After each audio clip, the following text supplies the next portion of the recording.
Chapter 1. The Invitation They Didn't Want Me to Accept.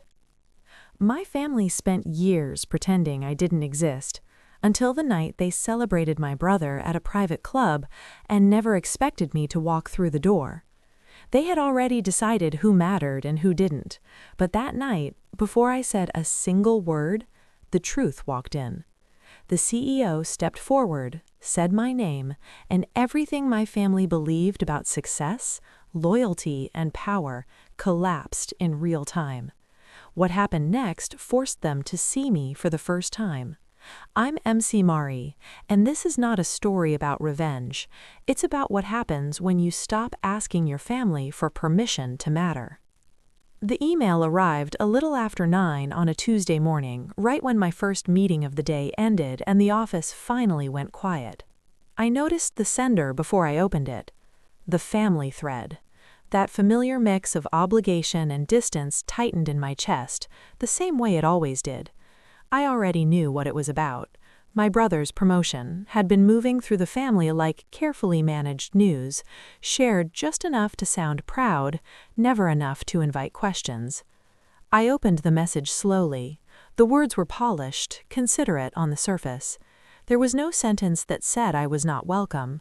Instead, it talked about the nature of the event, a formal dinner, a professional environment, executives, partners, people whose presence mattered.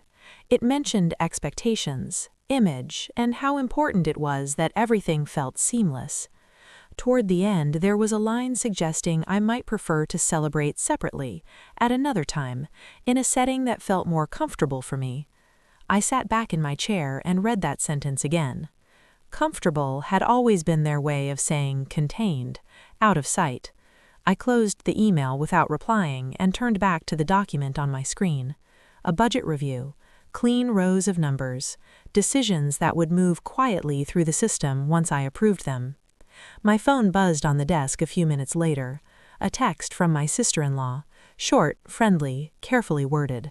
She mentioned the venue, a private business club downtown, the kind with a dress code and assigned seating. She added that most of the guests were senior leadership and long-term investors, people very focused on professional image.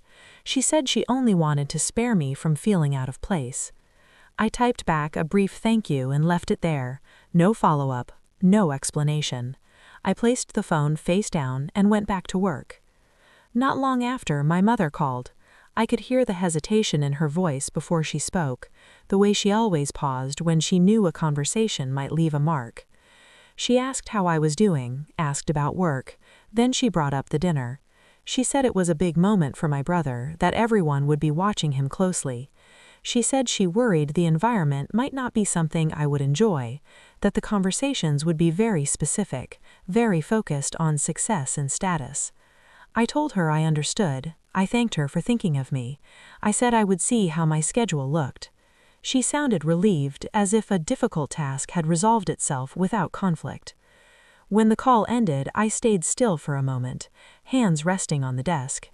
There was no surge of anger, no dramatic reaction. What I felt instead was recognition.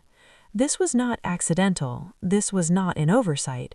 It was a choice, made politely, the same way it had been made for years.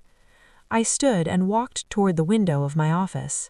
The city below moved with steady purpose, people crossing streets, traffic inching forward, delivery trucks unloading. I had spent most of my adult life learning how to exist within that movement without drawing my attention to myself, how to influence outcomes without being visible. The morning continued with meetings. I listened more than I spoke. I approved a proposal that would quietly redirect resources for the next quarter. I asked a few questions, the kind that kept things efficient but did not linger. No one in those rooms would have guessed that a family invitation carried more weight than the decisions we were making together. Around noon, I reviewed a briefing packet summarizing months of work. My name appeared once, deep in the internal notes, not on any page meant for presentation. That was intentional. I had never chased recognition. Stability had always mattered more than being seen. Later in the afternoon, while waiting for another call to start, I glanced back at the family messages. There were new ones now. photos of the venue, a comment about the seating arrangements. Someone joked about how intimidating the guest list looked. No one asked if I was coming. No one assumed I would be there. I thought about how familiar that felt. Holidays where my place at the table had been filled because it was easier. Celebrations where my absence was treated as natural. Over time, explanations stopped being necessary. I became the person who was simply left out, as if that were a personality trait. The call began. I focused. When it ended, I closed my laptop and sat quietly for a moment. On paper, it had been a productive day. Nothing had gone wrong, and yet something had shifted. I realized the discomfort my mother wanted to spare me was not about the room or the people in it. It was about contrast, about what my presence might reveal, about the risk that someone might notice I did not fit neatly into the story they told about success and belonging. Being left out made that story cleaner. As the light softened, I gathered my things. I checked my calendar for the rest of the week.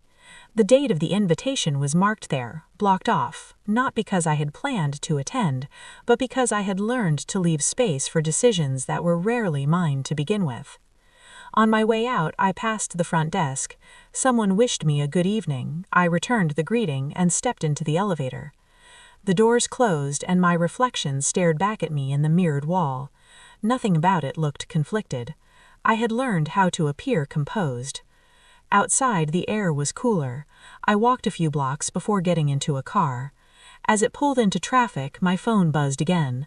Another family message, this one about final head counts. I did not open it. I watched the city lights flicker on, one by one. For years, I had told myself that being left out did not matter, that it was easier this way, that silence was a form of peace. Sitting there, watching the evening settle in, I let myself admit what I usually pushed aside. Being excluded had always left a mark. I had just become skilled at carrying it quietly. The car moved forward at an even pace, and I rested my head briefly against the window. Tomorrow would look like today. Meetings, decisions, quiet influence. Nothing obvious would change. But beneath that calm routine, a question had finally taken shape. Clear and uncomfortable.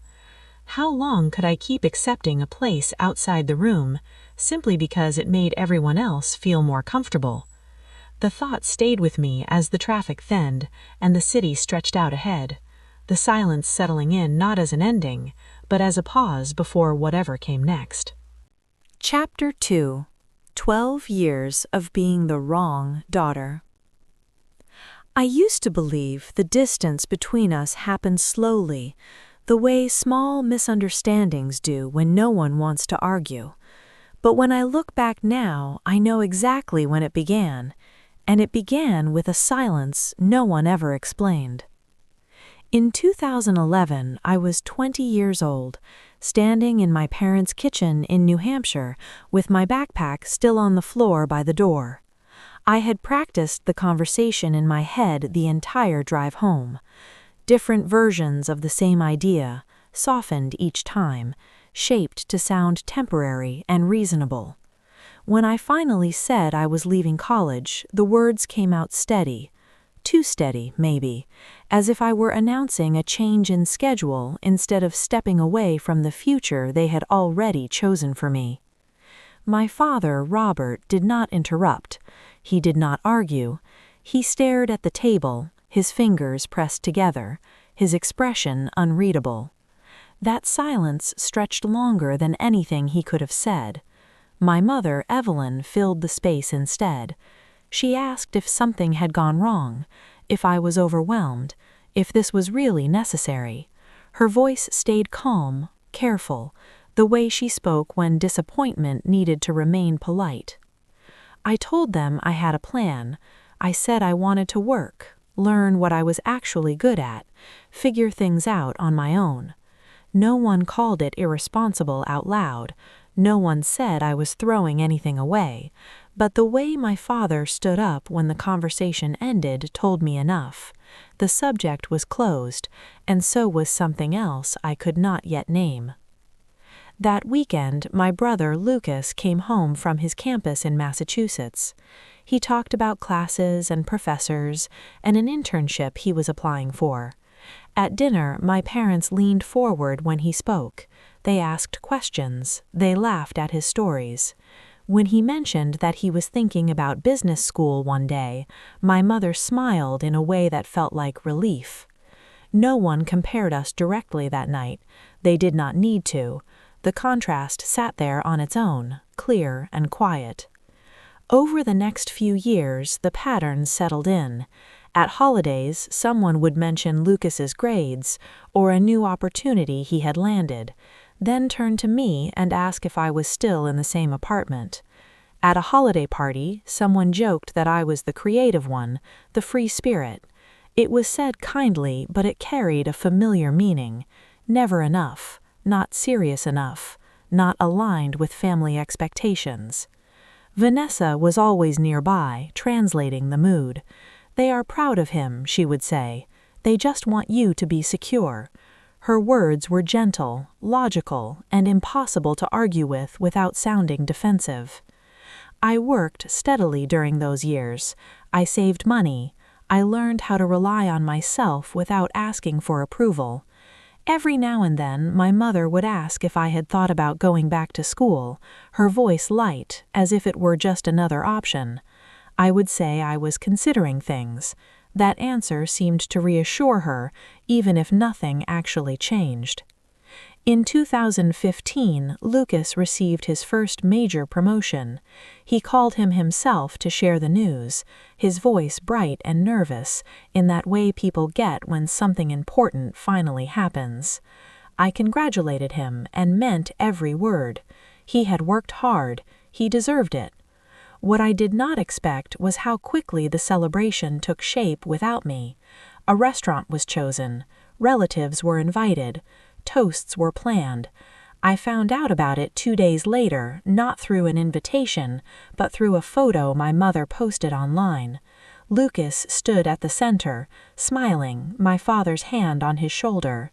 The caption talked about hard work and sacrifice.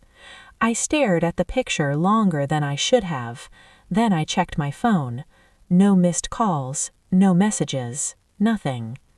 A week later, at a gathering with extended family, someone asked who had been at the dinner. When my name was not mentioned, there was a brief pause, an awkward look exchanged between two people who realized something at the same time. No one said anything after that. The moment passed, but the feeling did not. When I saw Lucas again, he mentioned the dinner casually, assuming I had been busy. I did not correct him. The omission had not been cruel. It had simply not occurred to anyone that I would be there. Driving home that night, I replayed the last few years in my mind. The comments, the careful phrasing, the way his milestones were treated as family victories, while my choices were framed as temporary detours. I did not feel angry. I felt clear. I understood then that I was not failing to meet their standards. I was being measured against a version of success that had already chosen its hero. I was outside that story, not as a problem to fix, but as an absence no one noticed. After that, I stopped waiting for invitations that might never come. I stopped expecting to be included in celebrations that required me to fit a role I had never been offered. The comparisons continued, but they no longer surprised me. By the time Lucas celebrated his next achievement, my phone stayed silent, and I already knew why. The roles had been assigned long ago: golden child and wrong daughter, one visible, one peripheral. The realization did not come with tears or confrontation. It arrived quietly, settling into place the way certainty does. I had not lost my place in the family story. I had never been written into it to begin with. Once I accepted that, something shifted. If I was already outside their version of success and belonging, then whatever I built next would have to be built without their approval. And for the first time, that idea did not feel like failure. It felt like freedom waiting just beyond the edge of everything they expected me to be. Chapter 3. The Power I Built Without Their Permission. I did not wake up the next morning with a dramatic sense of purpose. What changed was quieter than that. I stopped waiting for permission, and I stopped measuring my choices against what anyone else thought they should look like. That feeling of freedom stayed with me as I moved into the years that followed, steady and unannounced. From 2012 into 2014, my life looked smaller on the surface. I took contract work and short-term roles that came and went without titles worth mentioning. I read at night after long days, learned systems other people avoided, and paid attention to how things actually worked behind the scenes. I kept my routines simple. I drove the same car, lived in the same apartment, and did not change how I moved through the world. Quiet success rarely announces itself. When people asked what I was doing, I kept the answer brief. I was working, I was learning, I was staying busy. Those words usually ended the conversation, and that suited me. In 2014, I met someone through one of those contracts who noticed what I was good at before I did.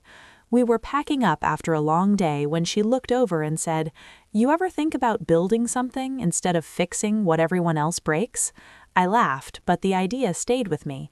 It was the first time someone had framed my way of thinking as useful instead of uncertain.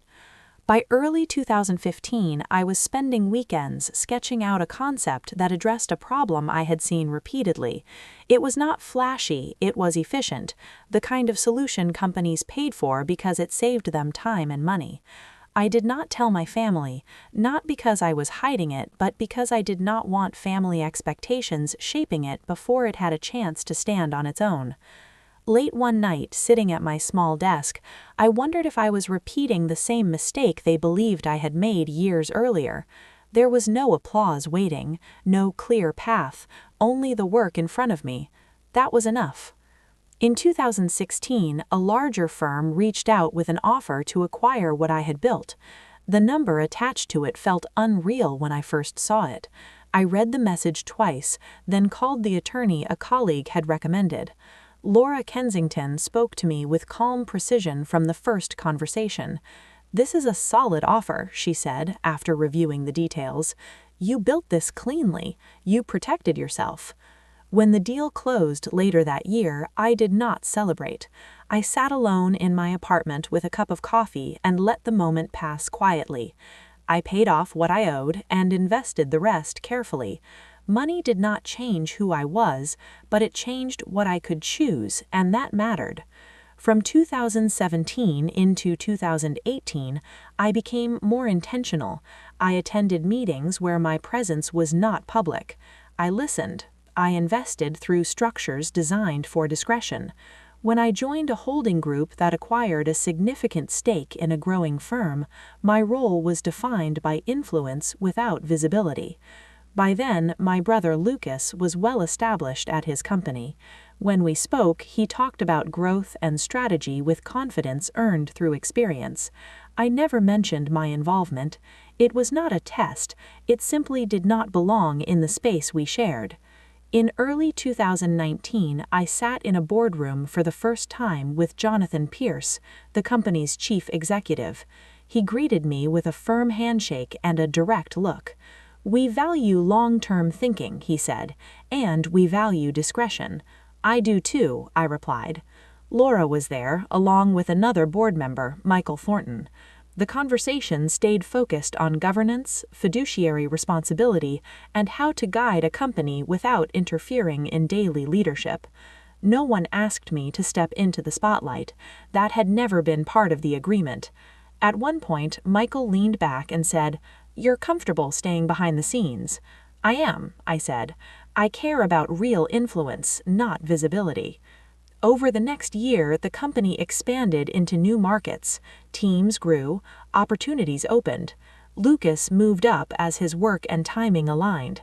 I stayed deliberately out of those decisions. When Laura once asked if my position was disclosed internally, I shook my head.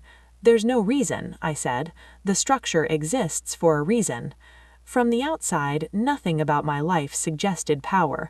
I kept the same routines, family conversations stayed the same, my parents spoke proudly of Lucas's progress, unaware of how closely I followed the same reports, reading them with a different responsibility in mind.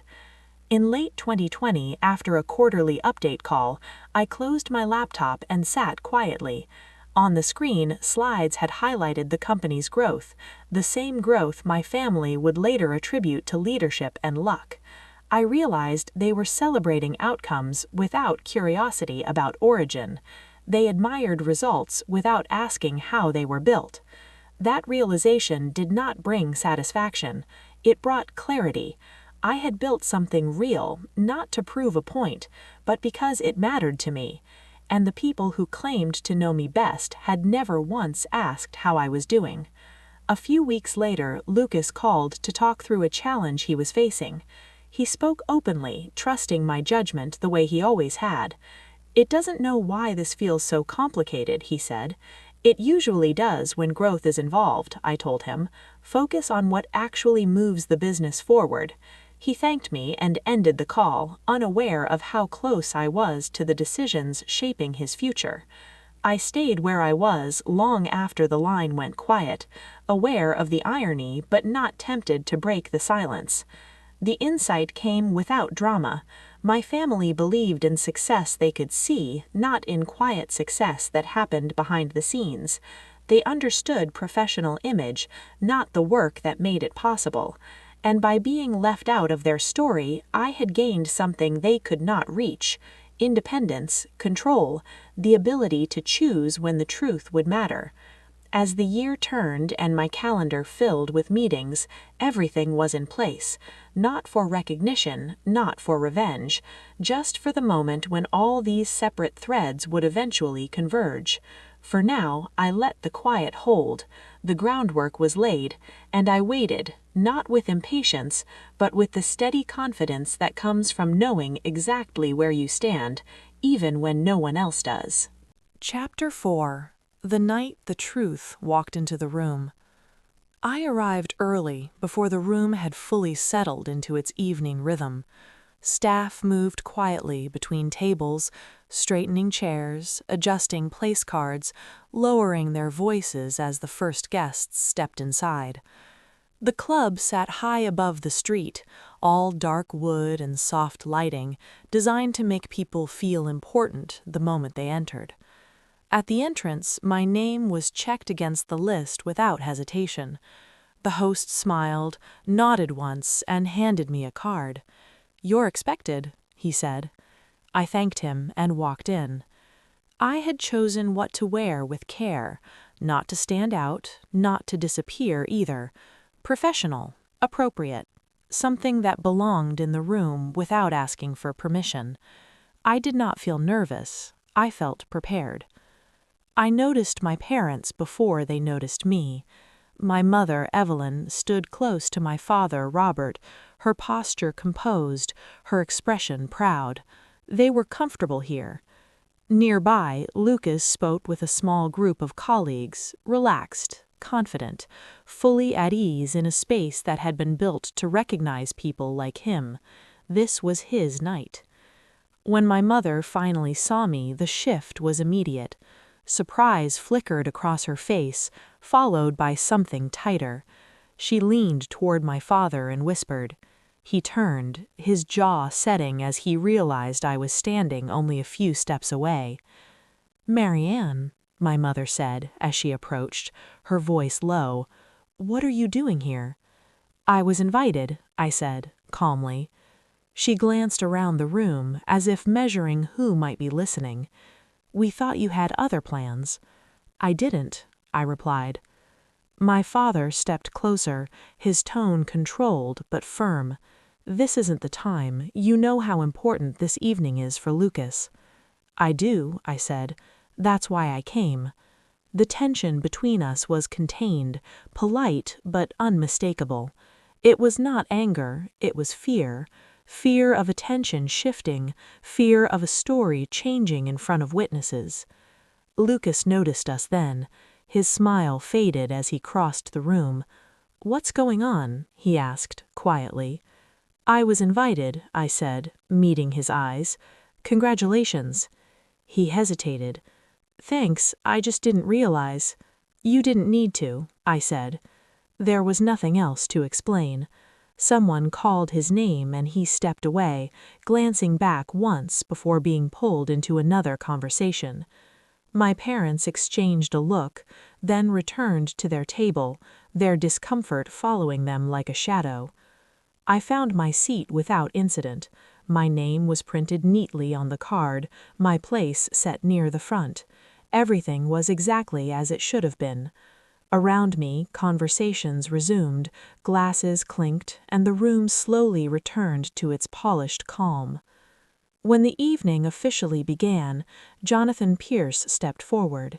He thanked everyone for coming and spoke about growth, responsibility, and the weight of leadership. His voice was steady, his presence assured.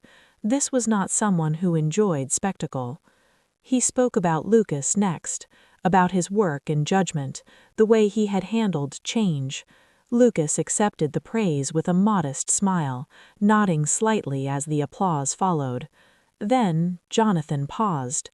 There are moments when leadership is visible and moments when it is not. Both shape the outcome. The room grew quieter. He spoke about long-term investment, governance, and decisions made away from the spotlight that allowed everything else to function. His gaze shifted briefly toward me, then back to the audience. It's important to recognize those who operate behind the scenes, those whose influence is structural, not performative. I felt my mother stiffen beside my father. Jonathan took a breath. Tonight, I want to acknowledge someone whose role has been intentionally private, but whose impact has been central to where we are now. He said my name. For a brief moment, the room seemed to hold its breath. Conversations stopped. Heads turned. My parents froze. Lucas stared at me, confusion giving way to something closer to shock. Jonathan spoke plainly, outlining my role, my involvement, the structure that had kept it discreet. He explained the reasons for privacy, the responsibility attached to it, and the importance of that position. There was no embellishment, no drama, just the public truth delivered calmly, professionally. I did not stand, I did not gesture. I met his eyes and nodded once. The reaction moved through the room in a single wave: surprise, recalculation, quiet respect. It was the soundless shift that happens when professional reputation is reordered in real time. Lucas approached me once the applause faded. "You never said anything," he said, his voice unsteady. "There was no reason to," I replied. "All this time, everyone talking about me." "I know," I said. "You let them believe." "I let them believe what they assumed. I never corrected them." Our parents joined us, their expressions carefully controlled. "Why wouldn't you tell us? Do you realize how this looks?" "It looks like the truth," I said. My father cleared his throat. "This should have been handled privately." "It was," I replied, "with the people it actually concerned."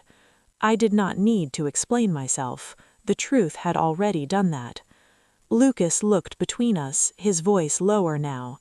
"I thought I understood how things worked." "So did I," said. The realization settled over him, heavy but honest. Not humiliation, recognition, the understanding that the story he had grown up with was incomplete. The rest of the evening unfolded without incident. People approached me briefly, professionally, then returned to their conversations. My parents remained quiet, their certainty shaken but not shattered. I stayed composed, answering questions when asked, offering congratulations where they were due. When the room began to empty, Lucas found me once more. "I don't know what this means," he said. "It means the picture was always bigger than one role," I replied. He nodded slowly. I left the club the same way I had entered, calm and unhurried. Outside, the city moved on, indifferent to what had just shifted inside those walls. I paused on the steps, breathing in the night air, letting the moment settle. Nothing about the world had changed, but everything between us had. I turned toward the street, knowing this was not an ending, only the moment when being seen no longer required explanation, and what came next would unfold on ground that was finally even. Chapter 5. What remains after you stop proving yourself? The days after the dinner moved at a different pace. Not slower, not faster, just quieter.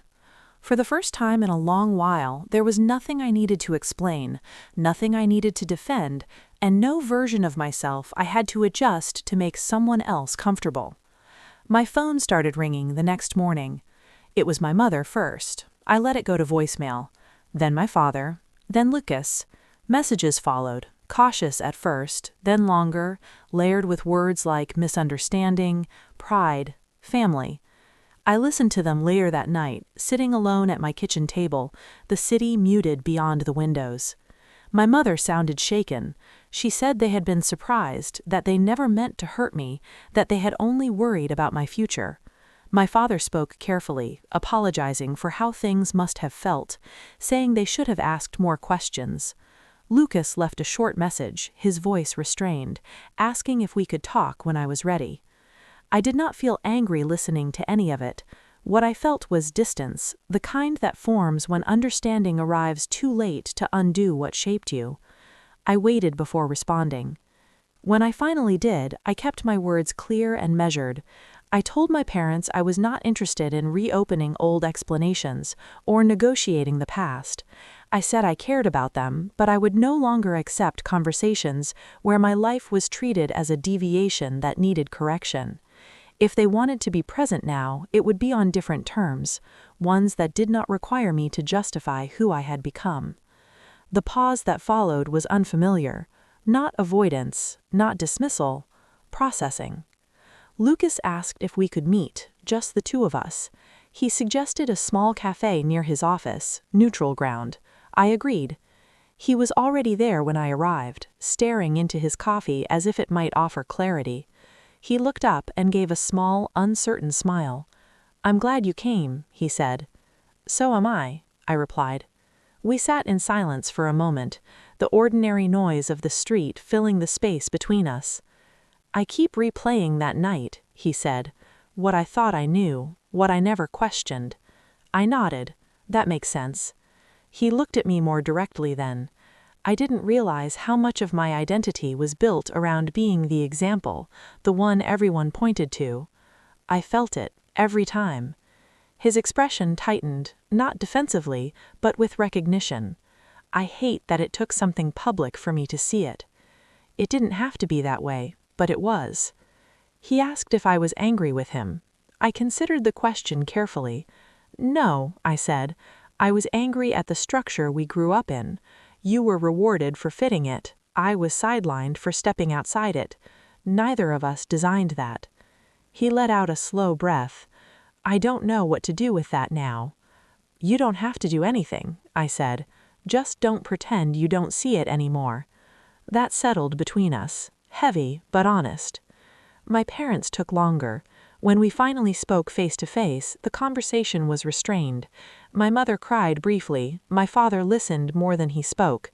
They said they were proud of me, the words sounding unfamiliar, as if they were learning a new language.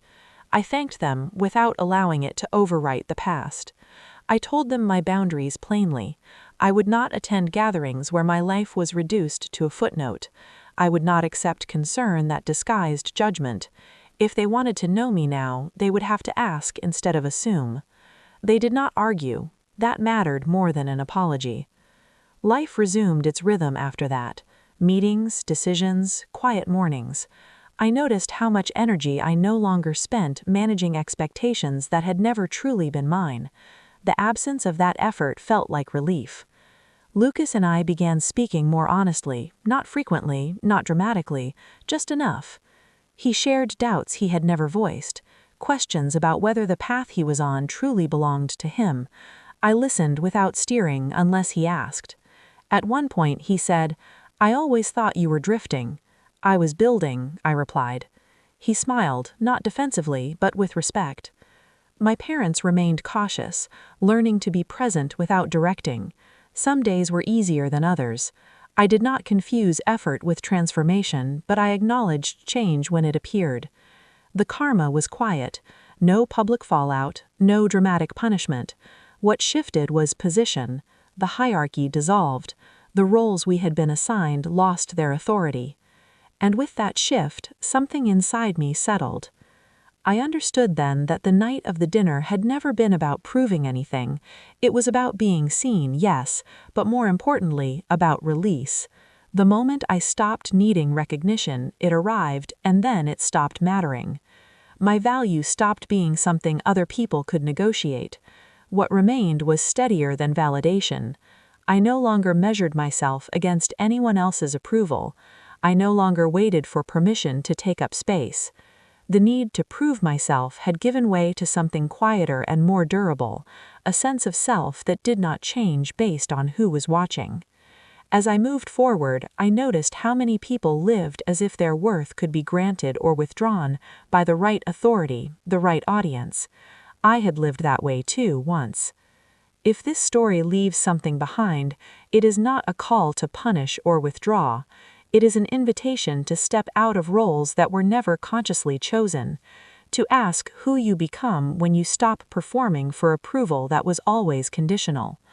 Sometimes revenge is loud, sometimes it's calculated, and sometimes it is simply the decision to live well without explaining yourself. What changes in your life when you stop asking for permission to be who you already are?